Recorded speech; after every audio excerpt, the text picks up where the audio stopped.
আমাদের দাবি একটাই মালদ্বীপ বাংলাদেশের ব্যাংক থাকতে হবে।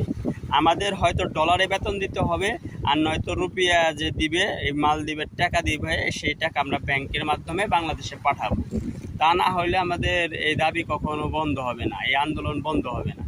কারণ কেন লেগে আমরা ডলারের দিকে মার খাইতেছি, আবার রুপিয়ার দিকে মার খাইতেছি। এত মার খাইতে খাইতে আর ভালো লাগে না। এখন আমাদের এই বিকাশের সিন্ডিকেট বন্ধ করে অতি শীঘ্রই খুব তাড়াতাড়ি আমাদের ব্যাংক দিতে হবে। এখানে ব্যাংক সিস্টেম চালু করতে হবে। দাবি একটাই, যদি এই দাবি সরকার মেনে নেয় নিবে, না নিলে তারই ব্যর্থতা। আমি দেশে যাবো, আমাকে দেশে খাদ্য দিতে হবে না, বস্ত্র দিতে হবে না। আমি দেশের একজন নাগরিক, আমাকে সম্পূর্ণ দায়িত্ব সরকারের নিতে হবে। আমাকে কাজ দিতে হবে না, অবশ্যই দিতে হবে। তা যদি না দিতে পারে তাহলে সরকার এই অচিরেই মালদ্বীপ একটা ব্যাংক করে দেখ।